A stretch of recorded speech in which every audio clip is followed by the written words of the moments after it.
Hello दोस्तों, नमस्कार। SM किसी चैनल में मैं आप सब लोगों का दिल से बहुत बहुत स्वागत करता हूं। फर्स्ट टाइम विजिट किया जरूर चैनल को सब्सक्राइब कर लेना, बेल आइकन को हिट करके ऑल सिलेक्ट करके रख लेना। चैनल का लिंक ऊपर आई बटन पे नीचे डिस्क्रिप्शन में मिल जाएगा। एंड आज के दिन की बात करें, जितने भी इंपॉर्टेंट वीडियोस है सबके लिंक नीचे डिस्क्रिप्शन में दिए हैं, आप चाहो तो उनको भी कवर कर सकते हो। तो चले दोस्तों, फिलहाल इस वीडियो को स्टार्ट कर लेते हैं। दोस्तों अभी हम लोग आ चुके हैं बिल्कुल हमारे नॉर्मल स्क्रीन के ऊपर। एंड दोस्तों आज के दिन की अगर हम हमारे बाजार की बात करें, राइट, तो हरे चार्ट पैटर्न में हम लोगों का बाजार देखने को मिल रहा है। हरे चार्ट पैटर्न में मतलब ऑब्वियसली कोई सुपर डुपर तेजी नहीं है, बट स्टिल बाजार मतलब सिर्फ हरे निशान में ही देखने को मिल रहा है। उतनी ही बात यहाँ पे काफ़ी है, क्योंकि हम लोगों ने कल के दिन देखा था पूरे दुनिया भर के जितने भी बाजार है उनमें लिटरली हम लोग को भूकंप देखने को यहाँ पे मिल रहा था। सो शेयर मार्केट में तो आपको पता ही है कि इतनी बड़ी एक्सट्रीमली कभी तेजी आती है या फिर एक्सट्रीमली गिरावट आती है, तो उसके पीछे कोई ना कोई तो कारण ज़रूर यहाँ पे होता है। एंड उसी कारण के वजह से मार्केट अगर गिरता है, एंड अगर उसी कारण में अगर गिरने वाले कारण में अगर कुछ अच्छी न्यूज़ आ जाती है तो हम लोग को रिवर्सल भी देखने को यहाँ पे मिल जाता है। एक नॉर्मल सा गणित है शेयर मार्केट के हिसाब से।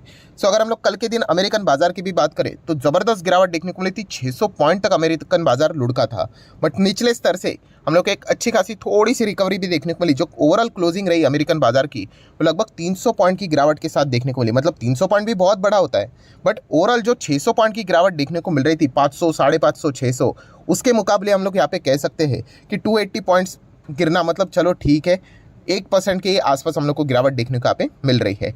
सो डेफिनेटली दोस्तों ये सारी चीज़ें कल के दिन भी हम लोगों ने यहाँ पे देखी थी। अमेरिकन बाजार के फ्यूचर की भी अगर हम लोग बात करें तो आप देख सकते हो कल के दिन ज़बरदस्त गिरा था, बट उसके बाद ऑलमोस्ट निचले स्तर से हम लोग को 50% रिकवरी देखने को यहाँ पे मिली थी। यही चीज़ अगर आप चाहो तो चार्ट पैटर्न के ऊपर भी देख सकते हो। अमेरिकन बाजार का फ्यूचर ही ओपन किया है, जो कि लगातार कल हम लोग को लाल कैंडल स्टिक्स यहाँ पे बने थे, बट उसके बाद हम लोग यहाँ पे कह सकते हैं कि ऑलमोस्ट 50% हम लोग को रिकवर होते हुए देखने को मिला है। अब ये 50% रिकवर हो गया मतलब कुछ तो उसके पीछे का रीज़न होगा। तो रीज़न क्या होगा दोस्तों? बहुत ही कॉमन सेंस वाली बात है। जिस चीज़ के चलते ज़बरदस्त गिरावट देखने को मिली है, उसी में ही हम लोग को एक अच्छा डेवलपमेंट देखने को यहाँ पे मिल रहा है। इसी के चलते यहाँ पर भी रिकवरी देखने को मिली है। मतलब मैं किसकी बात कर रहा हूँ? यस, आपने बिल्कुल सही गेस किया है, क्रेडिट स्विस के बारे में। कल का आपने पहला वीडियो देखा होगा जहाँ पे हम लोगों ने देखा था कि इतनी बड़ी गिरावट क्यों हो रही है, उसके पीछे का मैन ऑफ द मैच कौन है? क्रेडिट स्विस है। सो क्रेडिट स्विस से रिलेटेड लगातार बुरी खबरें आ रही थी, जिसके चलते पूरे शेयर मार्केट में डिस्टर्बेंस देखने को मिल रहा था। दुनिया भर की अगर हम लोग बात करें तो अभी क्रेडिट स्विस से ही रिलेटेड कुछ थोड़ी बहुत अच्छी, मतलब ऐसा नहीं बोल रहा हूँ कि सब कुछ प्रॉब्लम सॉल्व हो गया, बट डूबते को तिनके का सहारा, तो वैसी कुछ चीज़ें हम लोग को देखने को मिल रही है कि थोड़ा सा टेम्पररी बेसिस के ऊपर क्यों ना हो पॉजिटिव खबरें देखने को यहाँ पे मिली है। एंड इसी चीज़ के चलते अगर हम लोग अमेरिकन बाजार की बात करें तो क्रेडिट स्विस जो कि कल के दिन लगभग 25, 27, 30% टूटा था, उसकी नेट क्लोजिंग लगभग सिर्फ 13 से 14% की गिरावट के हिसाब से देखने को मिली। निचले स्तर से रिकवरी हुई। एंड अभी अगर हम लोग स्विट्जरलैंड की मार्केट की बात करें, राइट, तो वहाँ पे जो क्रेडिट स्विस ट्रेड करते हुए देखने को मिल रहा है, आप देख सकते हैं लगभग 20%, 24-25% के आसपास की तेजी देखने को यहाँ पे मिल रही है। तो इतनी ज़बरदस्त पैनिक में रहने वाली कंपनी अभी आप देख सकते हैं, देखिए 26% हो गया। तो इसमें इतना बड़ा यू टर्न क्यों आया? राइट, क्योंकि यही तो रीज़न है जिसके चलते हम लोग जो एक्सपेक्ट कर रहे थे कि पूरे बाजार में गिरावट आनी चाहिए थी, वो नहीं आई। सो दोस्तों वही चीज़ अभी हम लोग को देखने को यहाँ पे मिल रही है।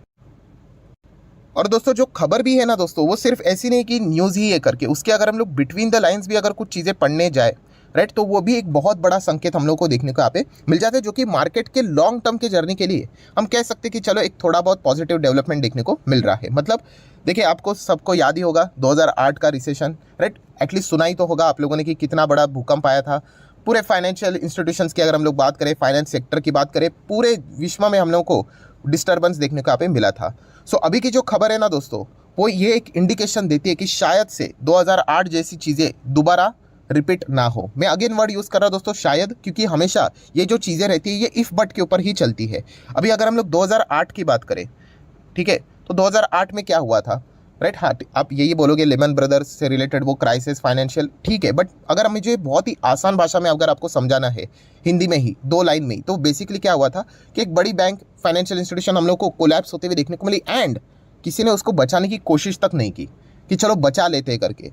तो हर किसी का एटीट्यूड यही था, जाने दो क्या फ़र्क पड़ता है, डूब गया तो डूब गया, राइट, मेरा पैसा तो यहाँ पे XYZ इसमें है, ABC डूब जाता है तो मुझे क्या है, बट आपको पता ही है कैस्केडिंग इफेक्ट देखने को मिल जाता है। एंड यही सारी चीज़ें हम लोग को 2008 में देखने को यहाँ पे मिली थी कि इतनी बड़ी बैंक हम लोग को, इतना बड़ा फाइनेंशियल इंस्टीट्यूशन, सारी चीज़ें हम लोग को कोलैप्स होते हुए देखने को मिला और किसी ने बचाने की कोशिश नहीं की। एंड धीमे धीमे करके सारा जो उसका इम्पैक्ट है वो ग्लोबली देखने को मिला। सो यही चीज़ अभी हम लोगों को अभी दोबारा होती हुई देखने को क्या मिलेगी, इसी से रिलेटेड क्वेश्चन मार्क था। बट ऐसा लग रहा है दोस्तों कि अभी 2008 जैसी चीज़ें दोबारा नहीं होगी, क्योंकि जो दुनिया के बड़े बैंक है उसको बचाने की कोशिश की जाती है। एंड उसी का डेमो अभी हम लोग को आज के दिन देखने को मिला कि कौन डूब रहा था यहाँ पे। आप सभी लोगों को पता है क्रेडिट स्विस डूब रहा था, जो कि दुनिया की इतनी बड़ी बैंक है, तो उसको यहाँ पे बचाने के लिए सामने आ चुका है ये। अभी आप बोलोगे ये क्या है, तो दोस्तों इसका नाम है स्विस नेशनल बैंक। यस दोस्तों, स्विस नेशनल बैंक आज के दिन का हम कह सकते हैं कि गिरावट ना होने के पीछे का मैन ऑफ द मैच अगर किसी को देना है तो इसी को देना है। किसको? Swiss national bank. ये क्या है? नीचे ही लिखा हुआ है सेंट्रल बैंक। किसकी सेंट्रल बैंक है? नाम में ही लिखा हुआ है स्विट्जरलैंड की सेंट्रल बैंक। मतलब हमारे इधर कैसे येस बैंक डूब रहा था तो RBI ने एंट्री ली थी, यस वैसी एंट्री स्विस नेशनल बैंक ने यहाँ पे ली है। अभी अगर आप मार्केट में अच्छी तरीके से घुल मिल गए हो एंड अगर आप थोड़ा सा दिमाग लगाओगे, बताओ क्या हुआ होगा? एक ही चीज़ हुई होगी, कोई मतलब दिमाग के ऊपर जोर देने की ज़रूरत ही नहीं है।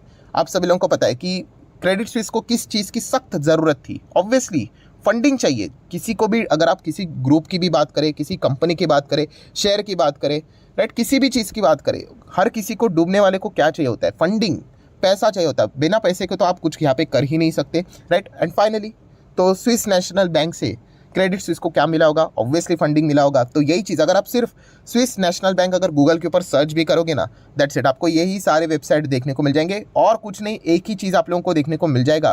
क्या देखने को मिल जाएगा? कि क्रेडिट स्विस शेयर में हम लोग को जंप देखने को मिली बिकॉज स्विस नेशनल बैंक ने लोन का अनाउंसमेंट कर दिया। लोन का अनाउंसमेंट मतलब क्रेडिट स्विस को पैसे दिया, ऑब्वियसली फुकट में थोड़ी ना देंगे, राइट। सो पैसे उनको मिल गए, बस दैट्स इट। यही तो एक सबसे बड़ा उनके लिए ऑक्सीजन था। एंड कितना मिला है? $50 बिलियन हम लोग को मतलब यहाँ पे देखने को मिल रहा है। मतलब स्विस फ्रैंक की अगर हम लोग बात करें तो उसके हिसाब से तो डेफिनेटली हम लोग कह सकते हैं कि चलो पैसे इनको यहाँ पे फाइनली यहाँ पे मिल गए। एंड यही मेन रीज़न है, आप देख सकते हो, और कोई रीज़न नहीं। हर जगह पे आप लोगों को यही देखने को मिलेगा, $54 बिलियन, $54 बिलियन, हर जगह पे यही चीज़ हम लोग को बार बार देखने को यहाँ पे मिल जाएगी। कोई भी वेबसाइट अगर आप यहाँ पे ओपन करोगे या फिर अगर आप ट्विटर के ऊपर भी अगर घूम कर आ जाओगे तो आपको यही देखने को मिलेगा। जैसे कि अगर हम लोग ये पढ़ लेते हैं, ये देखिए, Switzerland national bank to provide liquidity to credit Swiss against collateral. मतलब फाइनली ये जो शब्द है ना, ये सबसे इंपॉर्टेंट है। लिक्विडिटी उनको चाहिए थी तो उनको मिल गया। तो चलिए, उनका जो टेंशन था कि वो डूब जाएंगे करके, तो वो तो फिलहाल टेम्पररी बेसिस के हिसाब से तो एटलीस्ट हम कह सकते हैं कि यहाँ पे बच चुके हैं। अगर हम लोग $54 बिलियन को इंडियन रुपी में भी अगर तब्दील करके बोले तो लगभग हम कह सकते हैं 4.5 लाख करोड़ रुपया क्रेडिट स्विस को यहाँ पे दे दिया जा चुका है सेंट्रल बैंक के थ्रू। तो चलिए, फाइनली हम लोगों को जो मतलब क्राइसिस देखने को मिल रहा था वो टेम्पररी बेसिस के ऊपर हॉल्ट होते हुए देखने को मिला है। एंड यही तो रीज़न है जिसके चलते क्रेडिट स्विस का शेयर हम लोग को निचले स्तर से 25-24% में रिफ्रेश कर लूँ तो थोड़ा सा अभी हम लोग को प्रॉपरली डेटा देखने को लगा, देखिए 25% ही है, तो वो हम लोगों को देखने को यहाँ पे मिल रहा है। तो यही रीज़न है दोस्तों जिसके चलते हम कह सकते हैं कि आज के दिन इतनी बड़ी गिरावट यहाँ पे देखने को नहीं। वैसे देखा गया तो ये जो खबर है ना, लेट नाइट यहाँ पे सामने आई थी, जो अमेरिकन बाजार में जो रिकवरी देखने को मिली थी, यही था कि शायद से स्विट्जरलैंड का सेंट्रल बैंक इसमें एंट्री करने की कोशिश कर रहा है। एंड फाइनली अभी इस खबर के ऊपर बोलते हैं ना, मोहर लग जाना, वो चीज़ें हम लोग को देखने को यहाँ पे मिल चुकी है। सो बस यही एक मेन कारण था जिसके चलते आज के दिन अगर आप थोड़ा सा दुनिया भर के बाजार भी देखेंगे, यूरोपियन मार्केट खास करके यहाँ पे ज़बरदस्त गिरावट कल देखने को मिली थी। तो हम कह सकते हैं कि चलिए थोड़ा बहुत तो हरा चार्ट पैटर्न देखने को यहाँ पे मिल रहा है। फुटसी की बात करें तो 1% के आसपास रिकवरी, थोड़ा तो रिकवरी यहाँ पे एक्सपेक्ट की जाएगी। अगर हम लोग फ्रांस के बाजार की बात करें तो वहाँ पर भी लगभग 1% के आसपास की फिलहाल तो रिकवरी हम लोग को देखने को यहाँ पे मिल रही है। सो इसी चीज़ के चलते हम लोग यहाँ पे कह सकते हैं कि जो ओवरऑल परफॉर्मेंस था आज के दिन का निफ्टी फिफ्टी का, वो ओके हम लोग को देखने को मिला। हरा रंग देखने को मिला, उतना ही यहाँ पे काफ़ी है। नो डाउट अभी भी हम कह सकते हैं कि प्रेशर वाली सिचुएशन है। 17,000 के हम लोग नीचे ही फिलहाल तो देखने को मिल रहे हैं, क्योंकि अभी भी अगर देखा गया, देखिए क्रेडिट स्विस तो ये बीच में ही आ गया। एक्चुअल में जो चैप्टर था वो पूरा फोकस दुनिया का कहाँ पे था? अमेरिकन बाजार पे था, क्योंकि अमेरिकन बाजार में भी बैंक्स कोलैप्स हो रहे हैं एंड वो प्रॉब्लम अभी तक सॉर्ट आउट नहीं हुआ है। वहाँ पे प्रॉब्लम अभी भी है। हाँ, नो डाउट वहाँ पे जो बैंक्स कोलैप्स हो रहे हैं वो छोटे साइज़ के बैंक्स कोलैप्स हो रहे हैं, बट स्टिल हर एक बैंक की अगर हम लोग कैस्केडिंग इफेक्ट की अगर बात करें तो आप देख सकते हैं, जो SVB की भी अगर हम लोग बात करें राइट। तो वो खुद डूबा तो कितने बाकी छोटे बैंक्स को ले डूब रहा है वो भी यहाँ पे देख सकते हैं, और कितने सारे स्टार्टअप को खतरे में डाल चुका है ये भी हम लोग यहाँ पे देख चुके हैं। सो डेफिनेटली वापस अभी दुनिया का फोकस, क्रेडिट स्विस को जो पैसा मिल रहा चाहिए था वो तो उनको मिल गया है, तो अभी वापस फोकस किधर चला जाएगा, अभी अमेरिकन बाजार के ऊपर चला जाएगा। मतलब हम बेसिकली कह सकते हैं कि पॉवेल जी के ऊपर ही वापस सभी लोगों की निगाह यहाँ पे आ जाएगी कि अभी आने वाले समय में अभी क्या करेंगे। अभी देखा गया तो 21-22 को जो एफओएमसी की बैठक है वो बहुत ही ज़्यादा इंपॉर्टेंट रहने वाली। बहुत सारे इफ बट चीज़ें सामने आ रही है कि रेट हाइक करेंगे तो 25 ही करेंगे, शायद से रेट हाइक नहीं करेंगे, कुछ तो ये भी सामने खबरें आ रही है कि शायद से रेट भी कट कर दे करके। ऐसे मल्टीपल चीज़ें यहाँ पे सामने आ रही है। इसके ऊपर भी मैं अलग से डिटेल वीडियो बनाऊंगा कि मुझे क्या लगता है कि वो एग्जैक्टली क्या चीज़ें यहाँ पे कर सकते हैं, सबसे सेफ ऑप्शन कौन सा रहेगा, राइट। सो इसके ऊपर भी एक अलग से वीडियो आ जाएगा। तो बेसिकली बताने का मकसद क्या है कि अभी वापस पूरे दुनिया भर का जो फोकस है वो अमेरिकन बाजार के ऊपर कमबैक होते हुए देखने को मिलेगा। क्रेडिट स्विस ने बीच में जो चैप्टर ओपन किया था वो वहाँ की जो सेंट्रल बैंक थी, राइट, उन्होंने टेम्पररी बेस के ऊपर क्लोज यहाँ पे कर दिया है, राइट। तो इसी प्रकार से हम लोग को बाजार में सारी चीज़ें होती हुई देखने को यहाँ पे मिल जाती है, जिसका रिएक्शन आप इजीली यहाँ पे देख सकते हो।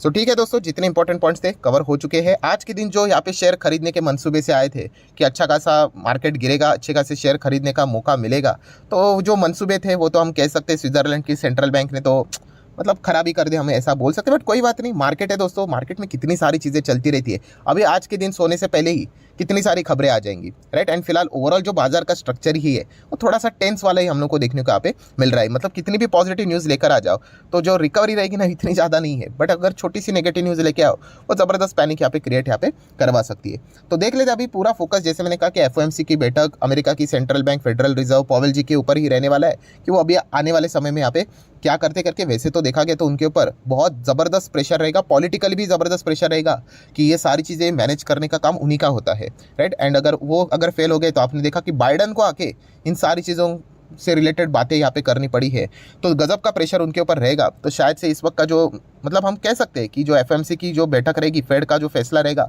वो सबको सरप्राइज भी यहाँ पे शायद से कर सकता है। तो ठीक है, इफ बट वाली बातें हैं, जब होगा तभी हम लोग इसको देख लेंगे, ज़्यादा टाइम नहीं है, 20 सेकंड को ही इससे रिलेटेड आउटकम यहाँ पे आ जाएगा। सो फिलहाल तो इस वीडियो को यहीं पे रोकना चाहूँगा। वीडियो अच्छा लगे तो चाहो तो लाइक एंड शेयर कर सकते हो। एंड डीमैट अकाउंट अगर आपने अभी तक ओपन नहीं किया है तो लिंक नीचे डिस्क्रिप्शन में 25 वीडियो की लिस्ट फ्री ऑफ कॉस्ट मिल जाएगी। आपका नाम, कौन सा अकाउंट आपने लिंक के थ्रू ओपन किया है, प्रॉपरली कमेंट सेक्शन में मेंशन कर देना, तो हफ्ते भर के अंदर अंदर सारे लेक्चर्स मेरे साइड से फ्री ऑफ कॉस्ट प्रोवाइड कर दी जाएंगे ताकि आप शेयर मार्केट को आसान भाषा से सीख सको। So that's it, thank you very much दोस्तों, we will be meeting our next video. तब तक के लिए बाय बाय।